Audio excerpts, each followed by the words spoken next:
Chapitre 12. À bout de bras. Je voudrais te quitter. Sarah Kane manque. Depuis l'Irlande, je rentre chez Lyall comme chez moi. Plus de faux-semblants ou de rendez-vous secrets. D'un côté, c'est agréable. D'un autre, ça m'inquiète presque. Je n'arrive pas à savoir si je veux cette officialisation, ce presque mariage lycanthropique. Mais j'aime ses mains sur mon torse. J'aime qu'elle soit là. J'aime son silence comme ses soudaines déclarations franches. Est-ce de l'amour ? Eh bien, je n'en sais rien. Parfois, je me demande ce que Sirius aurait dit d'elle. Et comme je suis le seul à faire des dialogues, ça dépend de mes propres envies.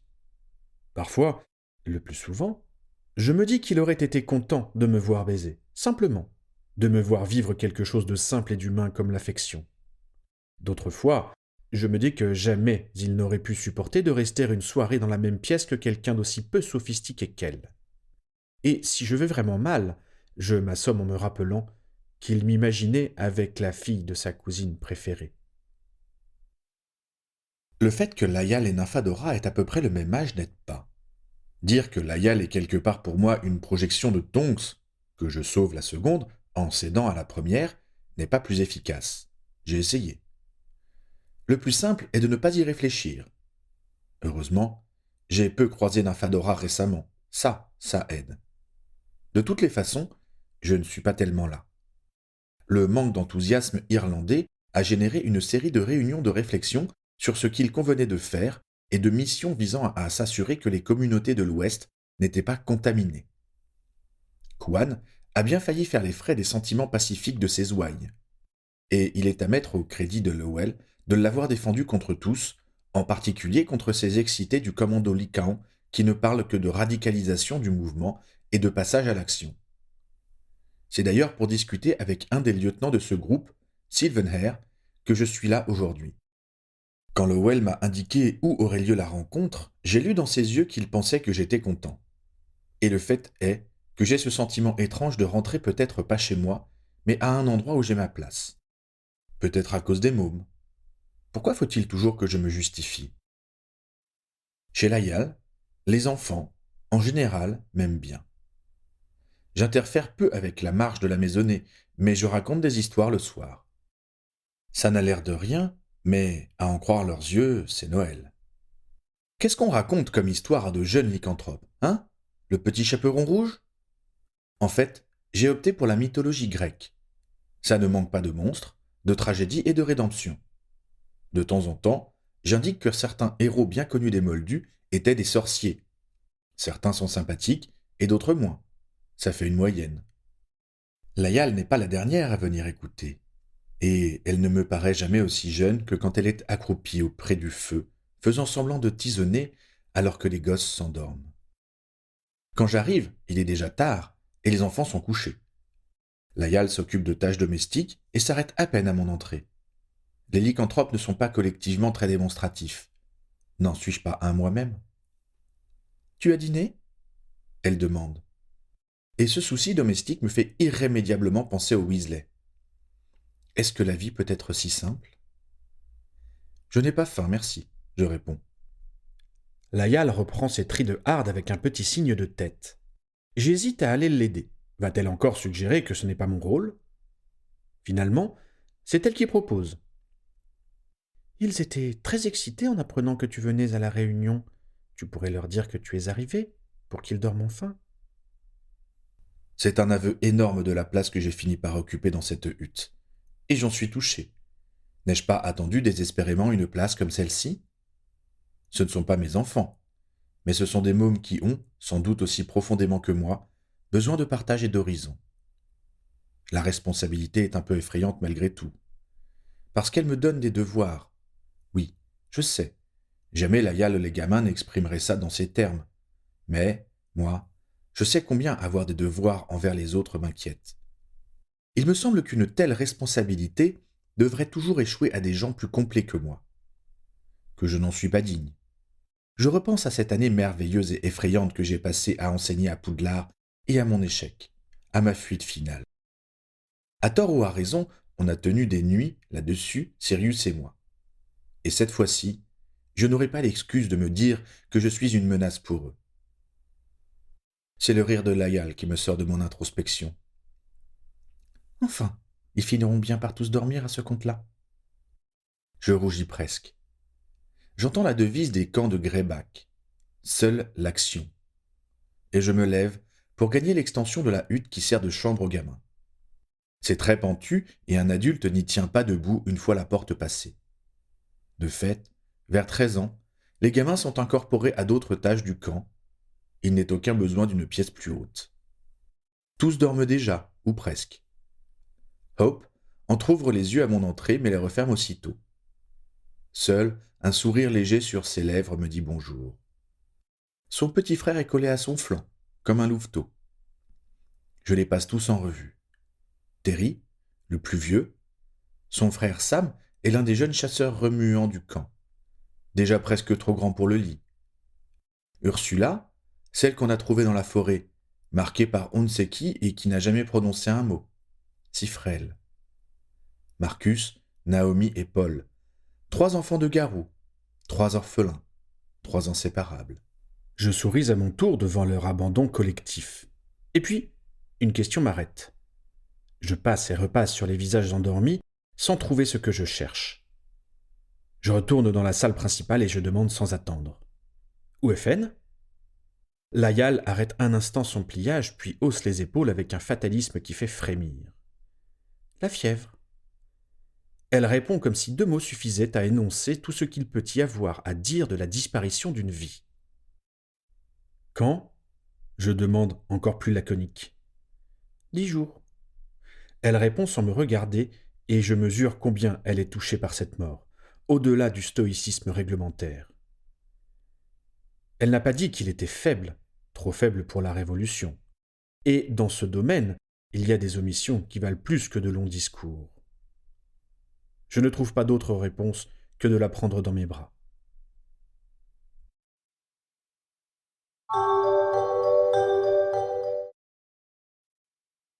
La réunion a lieu dans la hutte que Lowell occupe quand il est là. Nous sommes peu nombreux, une grosse dizaine, et nous sommes encore moins à être assis au centre autour du feu. Il y a là Lowell, Kuan, 2 de ses lieutenants que j'ai croisés en Irlande, Silvenhaire et moi. Autour de nous sont assis les rares admis comme observateurs, tous des chasseurs parmi lesquels je reconnais Sam, le frère de Terry. Il n'y a qu'une seule femme, Layal. Quand j'ai demandé, Lowell n'a pas eu l'air étonné. Il a même eu un petit sourire.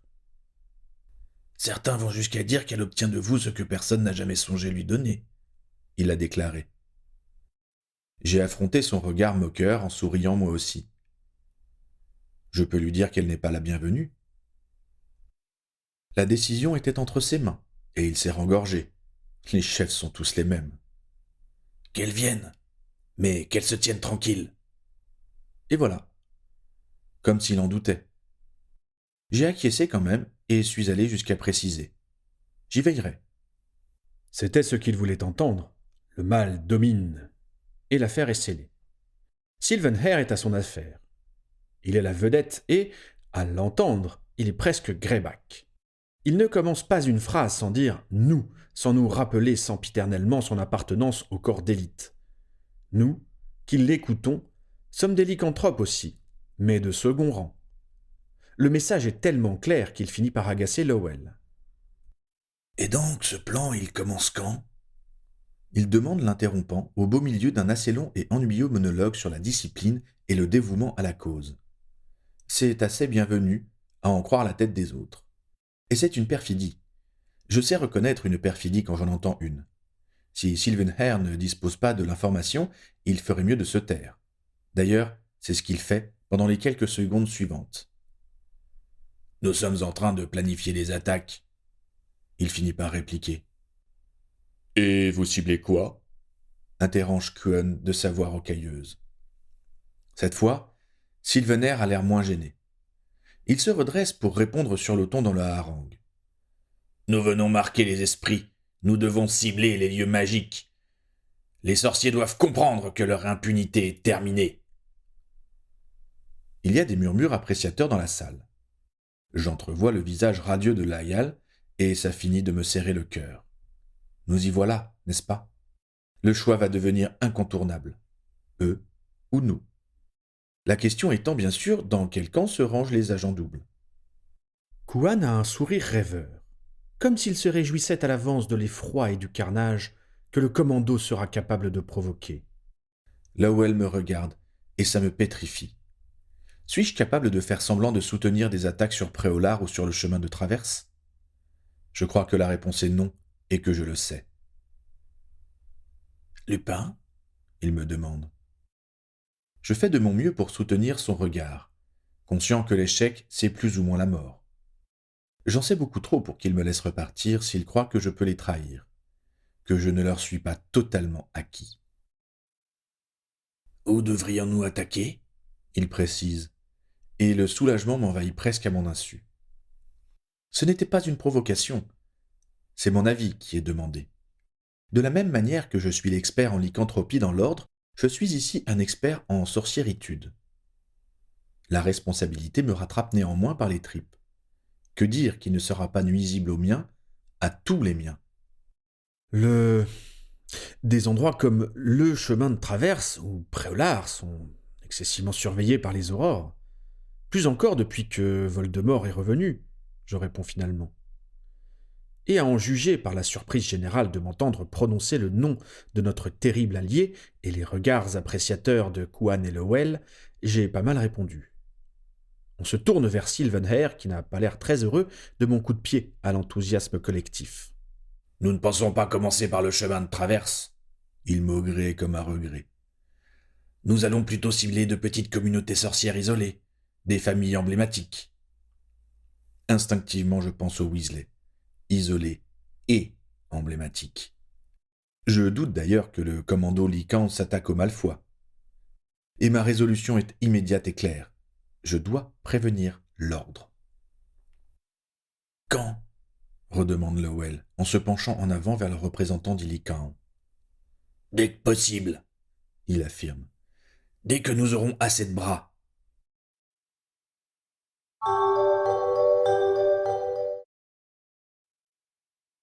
Elle a presque crié en me voyant. Je fais peur aux aurores maintenant? Layal serait fier de moi. Le constat est trop amer pour que je n'essaie pas de l'adoucir avec une pitrerie. Lupin, elle chuchote avec effroi. Bonjour, Nafadora, je crâne. Elle me demande.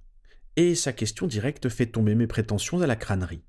Brusquement, je me vois dans ses yeux, presque 2 fois son âge, les cheveux prématurément blanchis, des kilos en moins, des cernes en plus.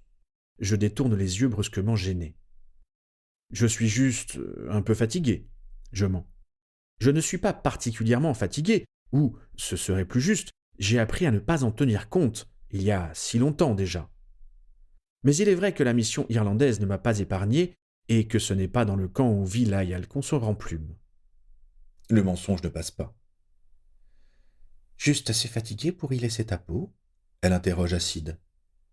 Je suis venu voir Albus, je biaise. Ça aurait peut-être fait taire Lyal, ça n'a eu aucun effet sur Nymphadora. Il est sûr que l'inverse serait difficile. Il y a plus grand-chose à voir. Elle persifle. J'essaie de lui montrer silencieusement que ce n'est pas très gentil de traiter un agent double qui risque sa peau pour l'ordre comme cela. Je lui offre donc mon regard le plus sévère, et, là, c'est mon cœur qui se serre. Elle me parle de ma mine, mais a-t-elle vu la sienne? Depuis quand ne prend-elle plus la peine de rosir ses cheveux pour lutter contre la grisaille ambiante? Depuis que les détraqueurs ne se contentent plus d'Azkaban? Elle me paraît étrangement plus vieille, plus sombre et plus dure que dans mes souvenirs. Et toi, ça va? Je murmure. Ses yeux gris ont une lueur étrange avant qu'elle ne se détourne. Je bosse beaucoup, elle me répond. Brusquement, j'ai envie de lui demander ce qu'elle cherchait en Irlande dans ce quartier moldu, marqué par la pauvreté et par la guerre. Si ça justifiait qu'elle ait cet air épuisé et désabusé. Évidemment, je n'ose pas. Je vais dire 2 mots à Kingsley, moi, pour qu'il te laisse souffler un peu. J'essaie de jouer le grand frère, et Nymphadora me regarde très directement dans les yeux pour me répondre. Et moi? Je dois m'adresser à qui? Elle n'est que défi, et, comme je reste d'abord silencieux, elle précise. À moins que cette charmante jeune femme ne s'occupe pas autant de toi qu'elle ne semblait le prétendre? Tu veux parler de Layal? Je demande, incapable de jouer avec elle au chat et à la souris. Pourquoi pas? Elle me réplique. Maintenant, c'est elle qui crâne. Qu'est-ce que tu veux savoir? Je rétorque, tout à fait conscient que cette réponse est déjà un aveu. Mais peut-être parce que tant de choses dans ma vie trichent avec la vérité, je ne me vois pas mentir à Nymphadora. Pourquoi elle? Elle questionne tellement directement que le souffle m'en manque. On dirait qu'elle porte cette question en elle depuis des semaines. Je ne sais pas trop quoi répondre. J'essaie une sorte de sincérité. Je n'ai pas de bonne réponse qui commence par parce que. Elle lève les yeux au ciel. J'ai encore dû faire le prof. Tu l'aimes? Elle demande. Je me sens blêmir. Je ne suis même pas sûr de savoir. Tu ne l'aimes pas? Elle insiste. Et cette hypothèse-là, dans sa bouche, est pire encore. Nymphadora, les choses sont... Plutôt, elles ne sont pas aussi simples que tu sembles le croire. Je commence maladroitement. Elle s'esclave peu gentiment. Attends, laisse-moi deviner. C'est ta couverture? Je n'ai pas dit ça. Ben, j'aimerais bien, justement, qu'une fois tu dises quelque chose, Lupin. Elle constate. Et le jugement dans sa voix me pétrifie. On se mesure du regard, longtemps. Finalement, elle laisse échapper un cri de rage et me tourne le dos. L'idée qu'elle s'éloigne avec autant de colère contre moi, en elle, m'angoisse. Nymphadora, je, je croyais que nous avions parlé, que nous étions amis. Je pose une main timide sur son épaule. Elle s'arrête. Amis, Rémus? Amis? Est-ce que les amis se mentent? J'ouvre la bouche, sans doute pour affirmer que je ne mens pas, et puis je la referme. À quoi bon? Il me semble presque qu'elle tremble quand elle reprend en se dégageant de mon emprise pour me regarder en face. Et puis, l'amitié, Rémus, moi... Elle pose ses deux mains à plat sur sa poitrine. Moi, j'ai essayé de penser à toi comme à un ami, comme Kingsley, comme d'autres que tu connais pas. N'est-ce pas d'ailleurs très révélateur que tu ne connaisses pas mes amis? Que je ne puisse même pas leur parler de toi? Elle m'interroge du regard, et je baisse les yeux. Je fuis l'attente gigantesque que j'y vois. Mais la vérité, Rémus, c'est que j'y arrive pas, moi, à penser à toi comme à un ami. Mes sentiments sont bien plus violents, bien plus absolus que ça. Je crois même qu'un ami me traiterait comme tu me traites, je ne le reverrai plus. Le truc, c'est que l'amour se fiche de l'amour-propre, se fiche que ce soit sans espoir. L'amour revient toutes les nuits, dès que tu baisses ta garde, au détour des phrases que tu lis dans les livres, des lieux où tu vas. Nymphadora, je réussis à murmurer. Je sais, Rémus, c'est exactement ce dont tu as si peur, que je sois amoureuse de toi, suffisamment pour m'accrocher. Eh bien, je suis désolé, mais on en est là. Elle a dit ça tellement calmement que je ne peux que frissonner.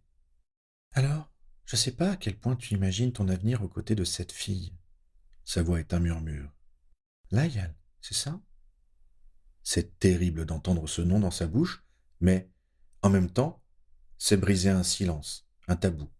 C'est une promesse, presque une rédemption. Je n'y résiste pas. Layal. Les mots se projettent hors de ma bouche. Layal est... Ses deux parents étaient garous. C'est une survivante, donc. Elle vit dans l'instant, alors, l'avenir. Ma main se lève et retombe. Je ne crois pas que je puisse lui faire du mal. Parce que tu crois que tu pourrais m'en faire encore plus qu'en ne me donnant même pas une chance? Elle demande, et cette fois, les larmes sont proches. Quand je vois tes attentes, Nymphadora, je réponds avec une sincérité qui me surprend moi-même, comme si j'étais sûr qu'elle allait comprendre. Tu sais que je ne suis qu'en sursis, que... Comment veux-tu me parler d'avenir, Tonks? Je peux me faire tuer à la prochaine rencontre avec les Lycaons. Je peux me faire arrêter par le ministère parce que j'appartiens à une organisation secrète. Je peux me faire descendre par tes collègues parce que je traîne un peu trop souvent dans des communautés lycanthropes. Et tu me parles d'avenir? Elle s'adosse soudain au mur, comme si mes paroles l'avaient acculée, et je suis dévasté par son chagrin. Nymphadora, je ne trouve rien d'autre à dire. Elle ne bouge pas. Elle ne dit pas un mot. Je m'avance vers elle, par pur instinct, et je sens sa chaleur, sa fragilité, tout près de moi. Tout mon corps me pousse à m'avancer encore, et je ferme les yeux pour repousser la tentation. Elle pose ses lèvres sur les miennes, et je sais que j'ai perdu cette bataille.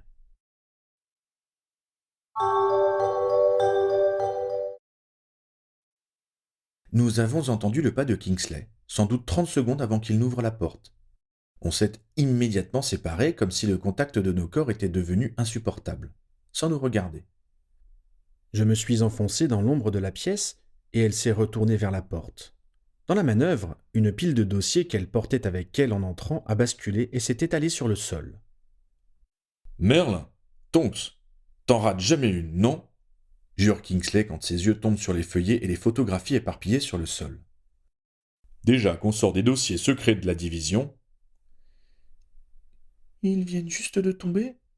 Essaie de répondre Nymphadora, mais sa voix est un peu faible. Ça m'émeut visiblement plus que Kingsley. Je te les confie pour les montrer à Albus, et, toi, tu les poses n'importe où. Continue de pester ce dernier en s'agenouillant pour les ramasser. Lentement, Nymphadora se baisse à côté de lui. Ses yeux me disent de profiter de la diversion pour sortir. Ça me paraît impensable. Commode, mais impensable.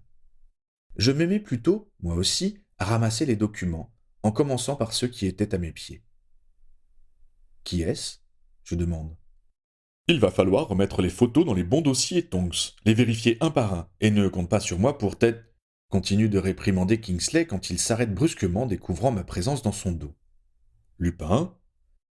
Dire que son regard s'est soudain chargé d'une certaine dose de soupçon serait un doux euphémisme. Je me dis que je le mérite.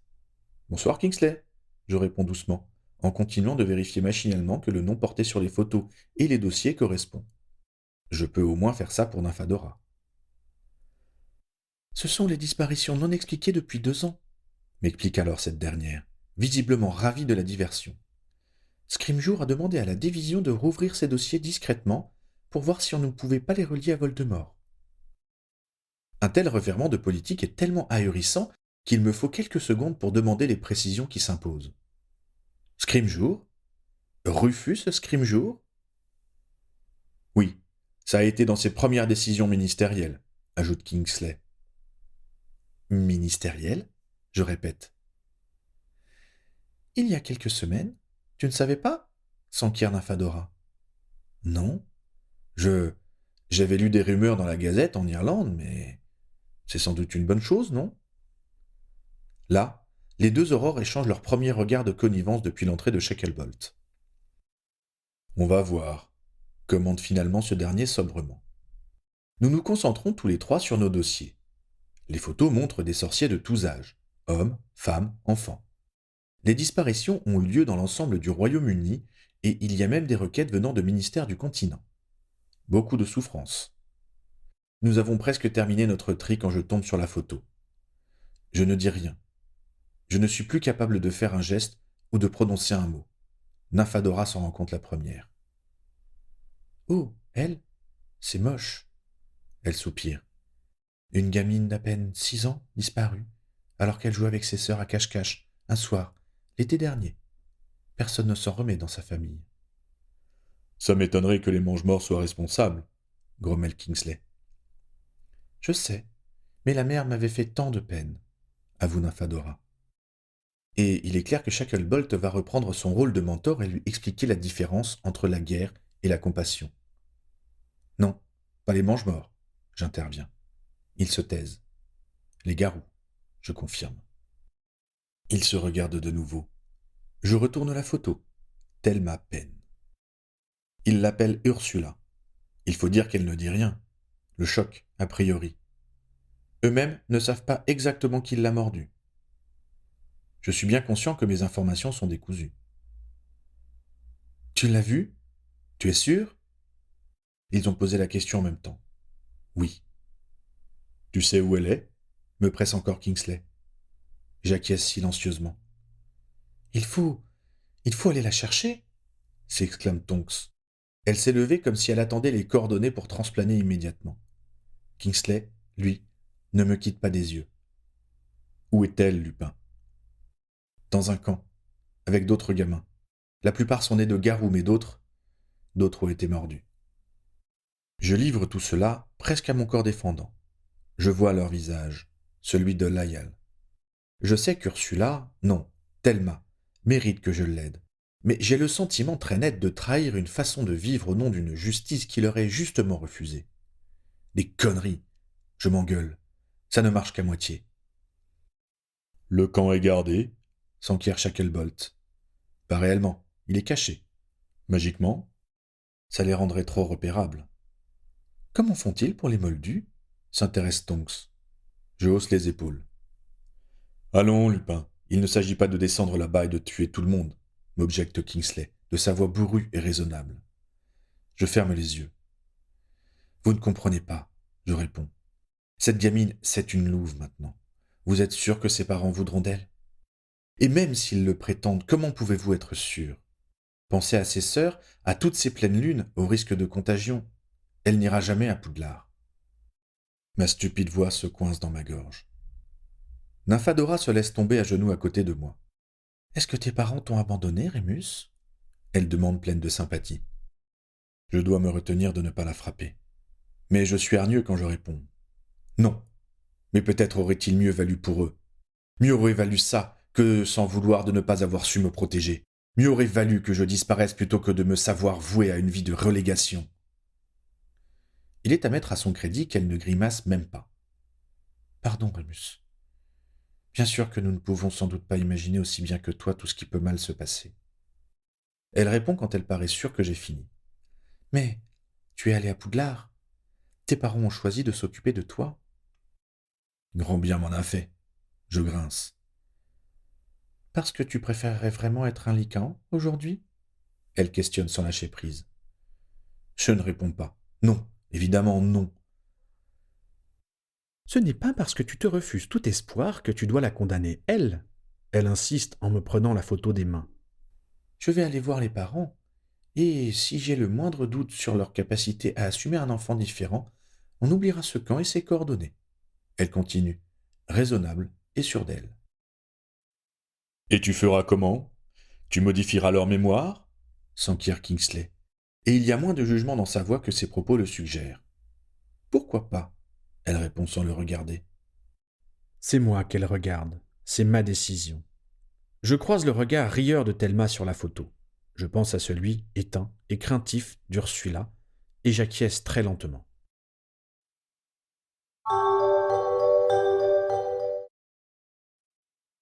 Ah, vous êtes là, constate chaleureusement Albus en entrant dans la pièce. Il n'a pas l'air particulièrement étonné de nous voir tous les trois à genoux par terre. Nous nous levons pourtant immédiatement. Les dossiers dont je vous ai parlé, Albus, explique Kingsley. Oh, oui, oui. Alors, de nouvelles pistes? Demande Albus, comme si ces pistes justifiaient que nous soyons à quatre pattes par terre à son entrée. Nymphadora me regarde. Je ferme les yeux pour confirmer et elle annonce. Rémus a reconnu une petite fille portée disparue depuis plus d'1 an. Elle aurait été mordue et vivrait dans un des camps de Greyback. Vraiment? Albus me regarde maintenant. Tout son corps respire le sérieux et je comprends qu'auparavant il se moquait gentiment de nous en jouant les indifférents. Oui, elle ne parle pas. Je réponds ça un peu au hasard parce que je ne sais pas ce qu'Albus attend de moi. Vous avez déjà évoqué ces enfants, commente Albus pensif. Ils sont nombreux? Ursule, la petite Thelma, vit avec un petit groupe d'orphelins. La majorité sont des enfants de garous. 3 ont été mordus. Elle et 2 autres. Ils vivent seuls? S'intéresse Nymphadora. Non. Une femme s'occupe d'eux. Je réponds sans la regarder. Je sais pourtant qu'elle a la réponse à sa question silencieuse parce que, insensiblement, elle s'assombrit. Nymphadora me semble soudain si lointaine que ça en est angoissant. Il n'y a que quelques minutes. Je la tenais dans mes bras. Je partageais sa chaleur et le manque est incommensurable. Pour remplir le silence, j'ajoute. J'ai commencé à leur apprendre à lire. Je me rends compte un peu tard que c'est sans doute la confirmation qui manquait. Albus a une infinie douceur dans le regard quand il me répond. Une très belle chose, Rémus. Son approbation me fait presque rougir. Je sais qu'il connaît mon désir de transmission, d'amélioration, de réforme du monde, mon âme de professeur.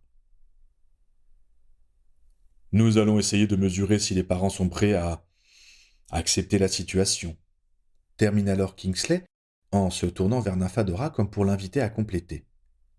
Elle semble se forcer pour dire « Je vais m'en occuper personnellement ». « Bien », approuve Albus, mais ses yeux sont sur moi. « Et vous, Rémus, vous aviez des choses à nous apprendre ?»« Oui, je confirme de la tête. Ça bouge. Je veux dire, on commence à parler d'attaque, non plus comme un fantasme. Des membres du commando Lycan recrutent dans les camps et ne font pas mystère que les attaques auront lieu bientôt. Finalement, parler de ça est moins difficile que d'affronter ma conscience qui murmure que je viens de briser toutes mes promesses à moi-même, que je viens de trahir en quelques minutes 2 fois la confiance de Nymphadora, d'abord en étant trop faible face à ses avances, et, ensuite, en lui laissant croire que je protège Layal, que cette dernière est plus importante pour moi. Ma capacité de nuisance me semble incommensurable. Il me semble que je devrais fuir, loin, très loin, ne serait-ce que pour lui donner l'occasion de m'oublier. Où ? M'interroge Kingsley, pris par l'information. Je me force à me concentrer pour répondre. J'ai cherché à savoir. Je ne crois pas que ce soit totalement fixé. Ils avaient envie de quelque chose d'emblématique, mais ils craignent de trop grosses pertes. Les familles connues mais isolées sont sans doute les cibles les plus probables. Albus se tourne cette fois vers Kingsley. Comment pourrions-nous essayer de faire passer l'information à la division ? Je sais, intervient Tonks. Et sa voix, que l'excitation rend plus jeune, me saisit aux tripes. Qu'elle m'oublie me semble de nouveau souhaitable.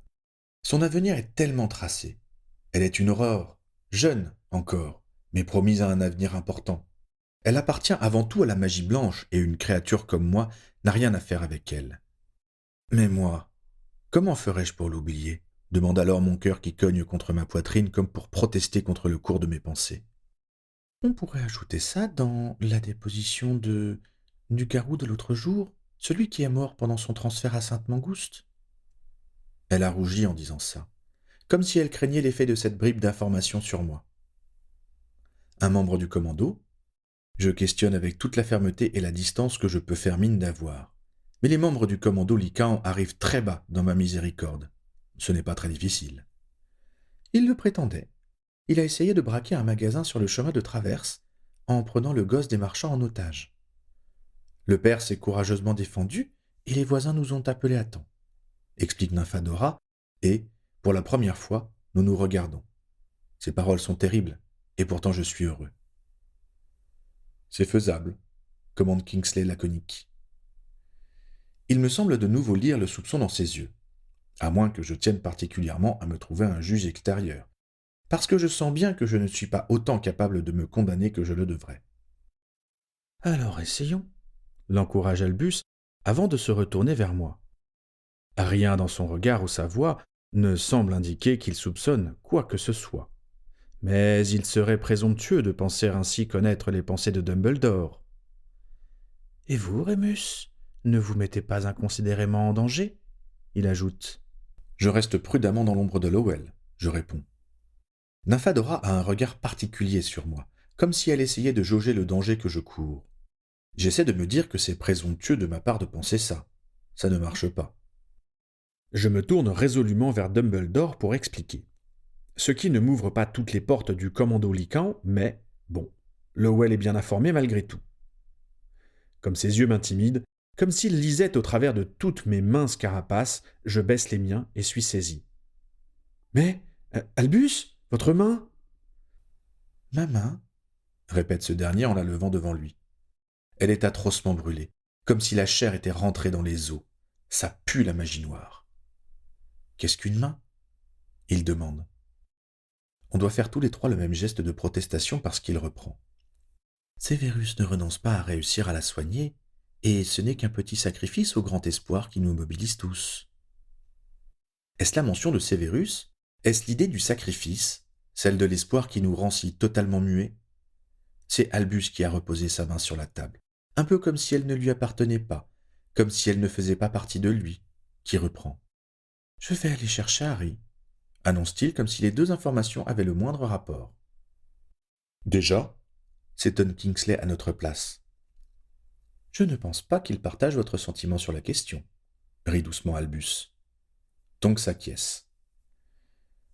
Il a l'air de se morfondre là-bas. Ces moldus n'ont pas l'air de trop l'embêter, mais lui, il a l'air de... Elle a un geste impuissant et désolé. Intimement, je compte les semaines qui se sont écoulées depuis le retour de Poudlard de Harry, depuis ces minutes trop brèves où je lui ai serré la main et essayé de lui sourire sur un quai de gare. Je ne lui ai toujours pas écrit. Et je ne suis pas sûr que mes excuses sécuritaires suffisent à mes propres yeux. Je pourrais aller le voir. Ça ne serait pas si dangereux que ça, et essayer de partager son chagrin, d'alléger le poids sur ses épaules. Je joue avec l'idée. Est-ce que... Scrimgeour va vouloir le voir, objecte Kingsley. Est-ce que le terrier est le plus discret? Mon esprit revient sur ce changement ministériel et, pour la première fois depuis longtemps, je veux croire en la politique sorcière. Parce que le fait que notre communauté ait voulu changer me paraît toujours incroyable. Parce que franchement, sans surestimer ce que peut faire un ministre de la magie face à Voldemort, faire mieux que Fudge ne paraît pas un bien grand défi. Et puis, Scrimgeour est un ancien aurore. Il ne devrait pas avoir cette peur maladive du conflit qui paralyse la communauté magique depuis près de 6 ans maintenant. Il en a déjà exprimé le souhait, répond sobrement Dumbledore, mais ses sourcils sont froncés. Je surprends le regard que Nymphadora et Kingsley échangent, et je sais qu'ils pensent comme moi. Ce que dit la Gazette, commence finalement Nymphadora, assez timidement. Albus sourit. La Gazette ne peut pas toujours avoir tort. Kingsley jure tout bas avant de commenter plus haut. J'aurais cru que lui, plus que tout autre, mesure qu'on a besoin de plus que de bonnes paroles. La confiance systématique des aurores pour les leurs m'a toujours sidéré. Comme s'ils ignoraient volontairement que ce sont des hommes comme les autres. Des hommes de bien, sans doute, mais des hommes, avec leurs appétits de pouvoir, leurs compromissions, leurs doutes et leurs erreurs, comme tous les autres hommes. Il me semble même que, investis comme ils sont de la confiance des sorciers, ils en oublient de douter d'eux-mêmes. La désillusion peut être d'autant plus terrible. Prenez Sirius. Est-ce que ses pairs, Aurore, ont été plus ouverts à ses explications? Il est possible qu'il exige des choses qui soient inenvisageables, répond énigmatiquement Dumbledore. Mais aucun de nous trois n'est capable de le presser davantage. Moi qui manque d'informations plus que tout autre, mais peut-être que notre silence suffit. Il faudrait qu'il change de perspective, il explique finalement. Ce n'est pas Harry qui doit soutenir le ministère, mais le ministère qui doit reconnaître que Harry est le champion, bien malgré lui, du monde magique. Un champion dont il faudrait armer le bras.